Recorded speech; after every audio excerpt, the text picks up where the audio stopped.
This is the story of Esther.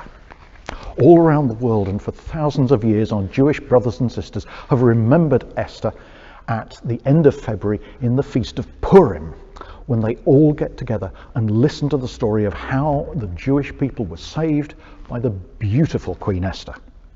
Now, if you have a queen, you must have a king. And the king on this occasion is the magnificent King Xerxes, as he liked to call himself. But did he not rule a kingdom which incorporated 127 other kingdoms, stretching from the borders of India all the way to Ethiopia? Now, in the third year of his reign, he moved his capital from Babylon to Susa, and through a 4-month party, everyone was invited to the royal palace. Well, everyone who was anyone. The food was magnificent. The crockery was to die for. The wine flowed in golden goblets. At everyone's elbow, there was a servant who would top up your glass at the slightest indication you wanted some more. Over in the Queen's palace, Queen Vashti was also throwing a party, but it was more decorous and, well, to be perfectly frank, more ladylike. On the final night of the party, King Xerxes got a little bit drunk. He was in the banqueting hall with all the nobles and all the significant people in the kingdom. He looked at all that he had. He said, "Have I not got the best of everything? The best wine, the best palace, the best kingdom, and I've got the best wife. I'll show you." And he summoned one of his servants over, one of the eunuchs, and sent him with a message to Queen Vashti. The eunuch walked across the palace grounds into the Queen's palace and stood politely beside the Queen. "Your Majesty," he said, "the king requests your presence in the dining hall." "Very well," said Queen Vashti. "Tell my husband I will be with him in 5 minutes." "Ahem," said the servant. "The king requests that you wear the royal crown jewels." "Very well," said the Queen.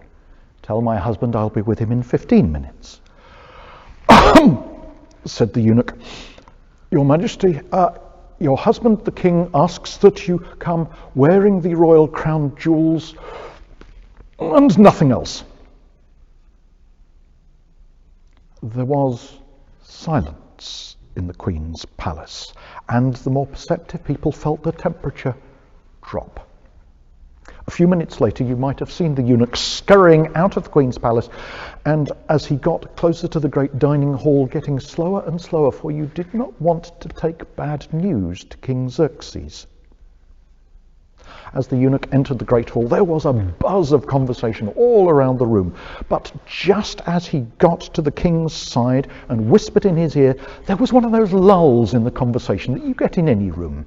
And into this silence dropped the eunuch's words. "Your Majesty, Her Majesty the Queen says no." Everyone heard. Everyone looked anywhere except at the king. The king sobered up quickly and ordered another round of drinks, but he was angry. All his nobles had heard that the Queen had said no to him, so in the morning he gathered his 7 advisors, one for each day of the week. 1 day of wisdom a week was all they could manage, but he asked them nonetheless, "What should I do about Queen Vashti?" The advisors all looked at one another, but then the youngest and the boldest stood up and said, "Your Majesty, you must do something, for if word of this gets out, and it will, women all over your kingdoms will believe they can say no to their husbands. A man will not be safe or master in his own household." And so a proclamation was made to go to all the kingdoms, to all the peoples of all the kingdoms, in all the languages of all the peoples of all the kingdoms, carved in tablets of stone, so it is as unchanging as is the law of the Medes and the Persians, that from this day forward a man is to be king in his own house, and that henceforth Queen Vashti will be banished from the royal palace and never again enter the royal presence. And so it was done. But some weeks later, the king realized that he missed Queen Vashti. And so his advisors came up with another plan. We could have a competition, Your Majesty. A competition to be the new queen. All the finest virgins from all around the kingdom could come and you could try them out. The king liked this idea, and so the competition was announced. In the royal palace in Susa, there worked many hundreds of people. One of them was a Jewish man named Mordecai. He was one of Xerxes' bookkeepers, reliable, diligent. He lived in the city with his niece, Hadassah, meaning myrtle. His brother and wife had died, and so he had adopted her as his own daughter. News came of the competition to be the new queen, and from all over the kingdom, beautiful maidens were sent to the royal palace to be tried out by the king. People talked to Mordecai about how lovely Hadassah was, how beautiful she was, how kind, how nice, and why didn't she go in for the competition? Wouldn't it be lovely to have a local girl as the queen? But Mordecai was careful. He did not want this for his niece. Then people began saying to him, "Everyone knows how lovely Hadassah is. People will think you are not loyal if you do not put her in." So one night, Mordecai sat down with her. He said, "My child, you are a child of honorable family. You have nothing in your past to be ashamed of, but if you will take my advice, you will change your name to Esther. And when people ask you who your people are, tell them the truth, that you are an orphan, and then lie and say, but you do not know of what people they were." Esther looked at him and nodded. "I understand," she said. "I must go to the palace. Maybe the king will love me." "Well," said Mordecai, "maybe he will." And so the next day he took Esther to the gate of the palace and handed her over into the care of the eunuchs who managed the king's harem. Now, if you are going to present a girl to the king, you don't just take them in off the street and dust them down and send them in. Good heavens, no. There was 12 months of preparation. For the first 6 months, their bodies were bathed daily in oil of myrrh. For the second 6 months, their bodies were bathed in perfume, so that wherever the king chose to lay his hand, sweet aromas would arise. They were also taught skills: how to walk correctly, deportment, polite conversation, how to drink your tea, how to play a musical instrument, recite poetry, and all those skills that a young woman must learn if she is to hold the attention of a man who has a harem to call on. Everyone loved Esther. She was so kind, she was so nice. It shone from her. And on the day she was to be presented to the king, she was asked, "What do you want to take with you? Elephants, dancing girls, mountains of sherbet?" And she said, "I will take what you recommend." So that night she dined with the king, wearing a beautiful gown and a beautiful smile. That night she lay with the king. And in the morning she woke, put on her dress, and went to go and join the other women in the harem. King Xerxes looked up from his bed and said, "Where are you going, Queen Esther?" A proclamation was made throughout all the kingdom. The king cancelled taxes for an entire year so that people might celebrate our new Queen Esther. Mordecai was allowed to visit, not into the women's palace, but to come to the screen, and he and Esther talked daily. Now, Mordecai spent a lot of time in the palace. One day, he was working on one side of a pillar when he heard two men talking on the other side of the pillar. They were two of the king's eunuchs, and they were plotting against the king. They were speaking in their native tongue, assuming that nobody else spoke that language. But Mordecai, he spoke 70 languages. When he heard the plot, he went and told Esther, who told the king, who investigated, found that it was true, and had the men executed. And the deeds that Mordecai had done were recorded in the book of the deeds of the reign of King Xerxes, a book we will come back to later.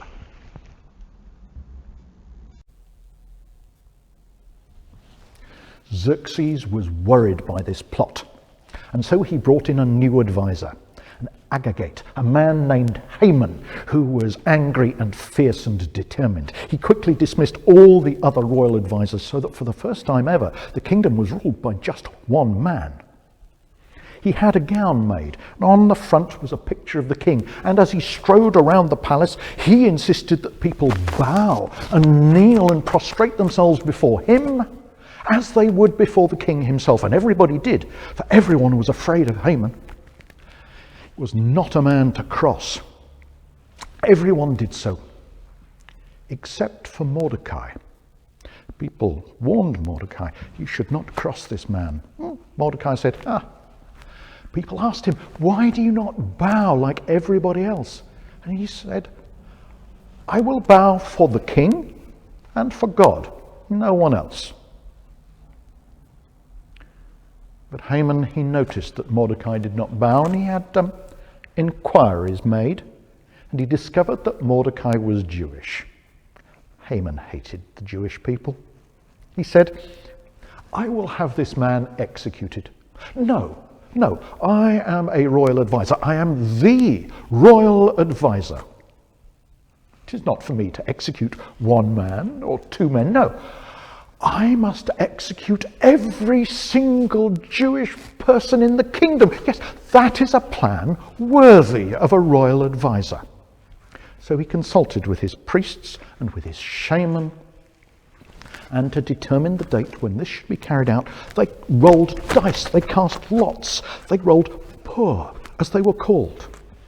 And they rolled the dice and discovered that this should take place on the 13th day of the 12th month, should be when this plan was executed.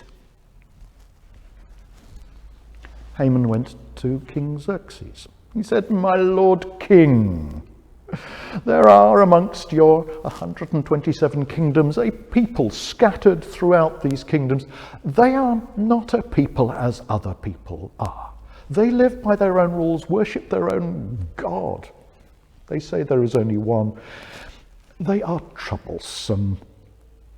Give me your permission and I will deal with them. Now, there will be a certain cost to the exchequer, but allow me to offer you 130 tons of silver by way of compensation. Said Xerxes, I wouldn't be much of a king if I didn't listen to the advice of my advisors. So keep your silver. And he took the signet ring off his finger and said, do as you see fit. And so a proclamation was drawn up in all the languages of all the people of all the empire, carved in tablets of stone, so that it was as unchanging as is the law of the Medes and the Persians, that on the 13th day of the 12th month, every loyal citizen should stand up and slaughter their Jewish neighbours, men, women, children, the lot. And the people you killed, you could ransack their house and keep whatever you found. And so fear was spread in every kingdom.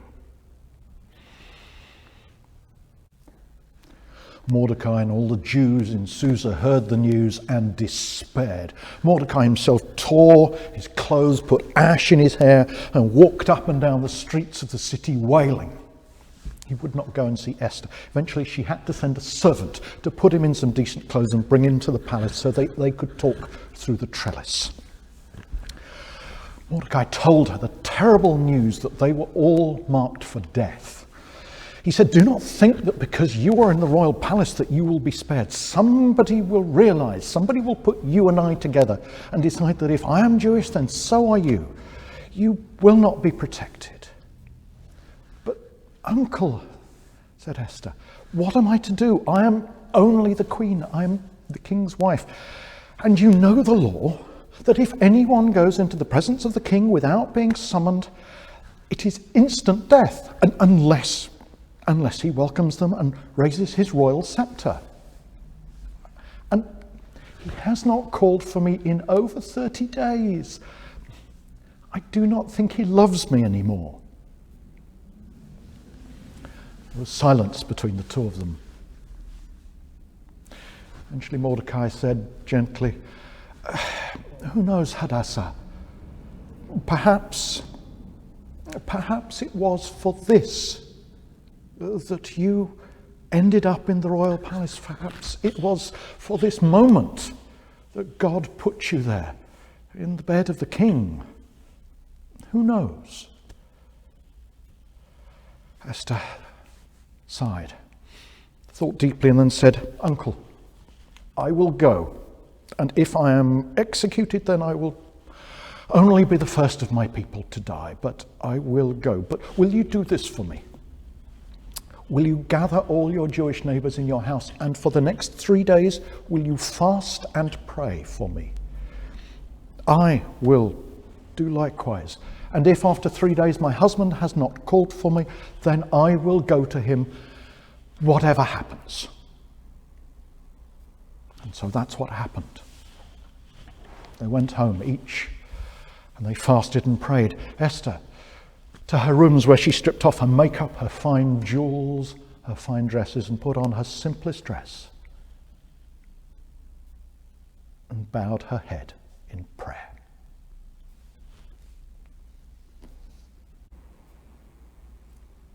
All through that first day, Esther waited, and still the king did not call. All through the second day, she waited, and still the king did not call. The third day came and went, and no call came from the king. So on the morning of the fourth day, she got up, had her maids do her hair, her face, dressed in the finest of her dresses, and she decided to go and see the king. Taking just one maid with her, she walked gracefully, regally, to the hall of audience. Now, no one was allowed in the hall of audience unless they were invited by the king. It was instant death. The guards at the entrance to the hall saw Queen Esther coming, and they looked at one another. Had she been summoned? No, but she was Queen Esther, the lovely, the beloved Queen Esther. So, of course, they opened the doors and let her in. She entered the hall of audience, and there was her husband, the king, on the throne dealing with matters of state. But people began to notice she was there. People who knew she had not been summoned, and a quiet fell over the room. What would the king do? The king saw her. He raised his head. And he smiled. He raised his royal scepter and leaned it out to her. Queen Esther walked forward, knelt, and kissed the scepter. The king himself raised her up, placed her by his side, and said, "Esther, my darling, it's been too long. What is it you want? Ask me, and I shall give it to you, even up to half the kingdom." "My lord king," said Esther, "all I ask is that this evening you and my lord Haman will come and dine with me." "Ah," said the king. "Haman, you have a dinner invitation. Are you free this evening?" "Of course I am," said Haman. So the two of them went to dinner. Haman was delighted. "I am to dine with the king and queen in their royal apartments. Is there nothing I cannot achieve?" The dinner was lovely. Afterwards, the king was reclining on his couch. He said, "Esther, my darling, tell me what it is you want." "My lord king," said Esther. I simply ask that tomorrow evening yourself and my lord Haman will dine with me again. Ah, said Xerxes. Haman, are you free tomorrow evening? I believe I am, said Haman. Fine, said the king, and he dismissed Haman. Haman walked out feeling on top of the world, and then he saw Mordecai. How powerful am I if I allow a man like this to continue? He was still in a bad mood when he got home. Well, his wife sought to placate him. She said, why don't you set your sons to build a scaffold in the back garden, and then tomorrow you can go to the king and ask if you can execute Mordecai yourself in the back garden. Isn't that a good idea? And Haman thought it was a good idea. He slept very well that night.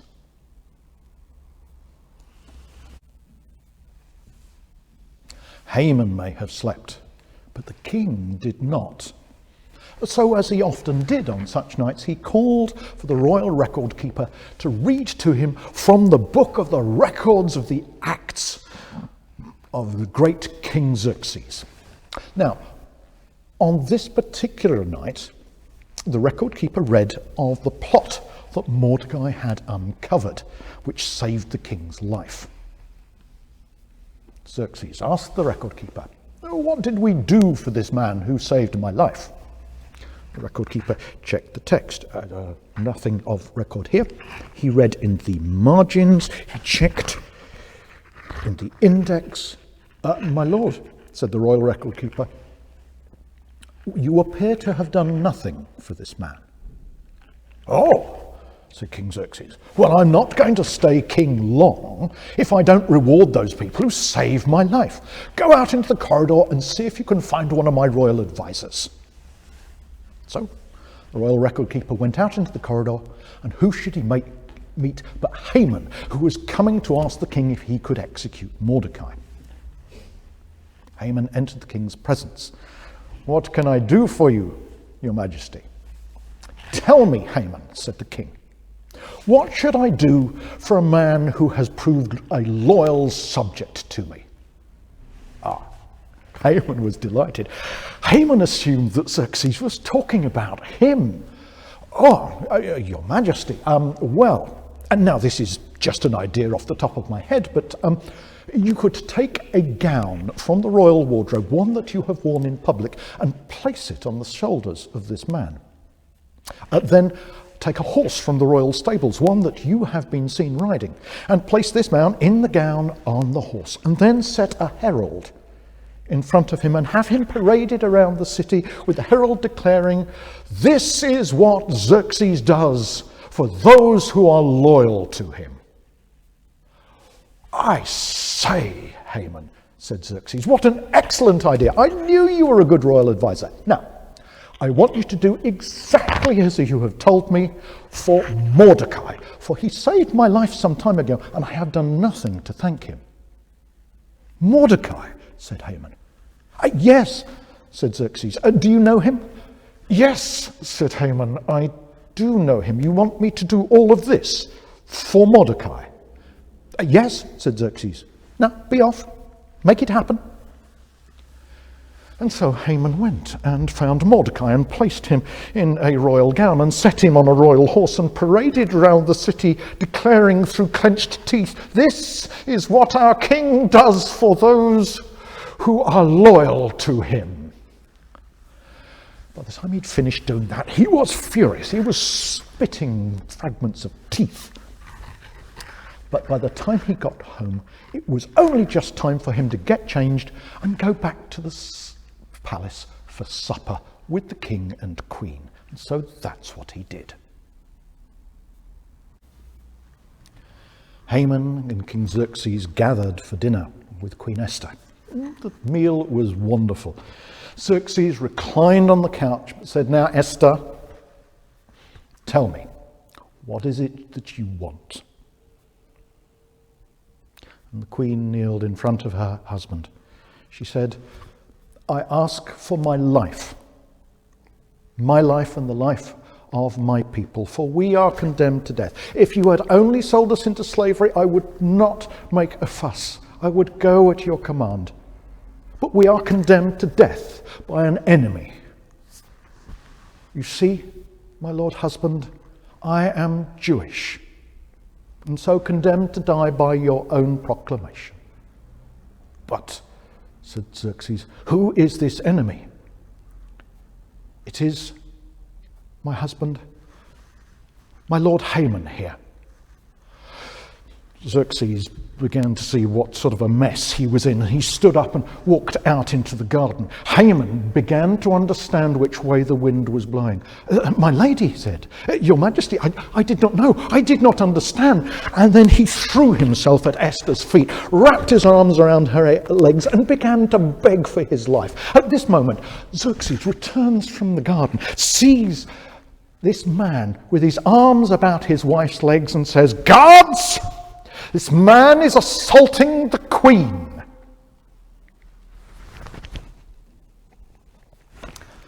It didn't take long for the king to decide what was to happen to Haman, and somebody on the staff let slip that Haman had just had a gallows built in his own back garden.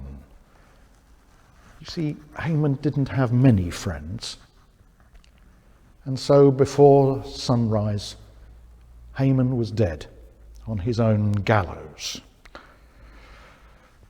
But the plot was still unfolding.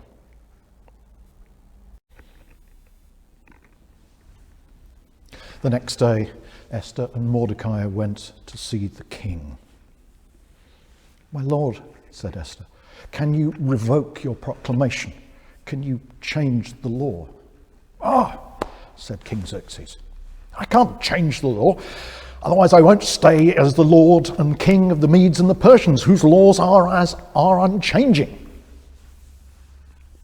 "My lord," said Mordecai, "I have a cunning plan."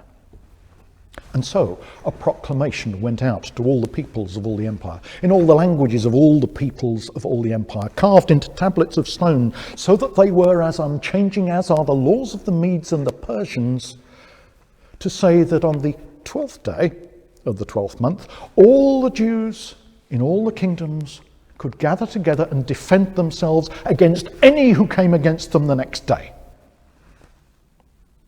And so that is what happened. On the 13th day of the 12th month, some people throughout the kingdoms went to attack their Jewish neighbours. When they found that their Jewish neighbours were armed and ready and had their friends and neighbours alongside to fight with them. In Susa, the fighting was short and sharp. But at the end of the first day, Esther and Mordecai went to see the king, said, In Susa the matter is settled, but in some of your far-flung kingdoms it is not. May we have one more day to defend ourselves? The king said yes, and so it happened. And all across the kingdom, all the kingdoms, the Jews celebrated and praised Queen Esther. And so Xerxes sent out a proclamation to all the Jews of his kingdom, carved into tablets of stone, so that it was as unchanging as is the laws of the Medes and the Persians, that from this day forward, all Jewish people should have a celebration every spring to remember the time when they were saved by the beautiful Queen Esther. And do you know what?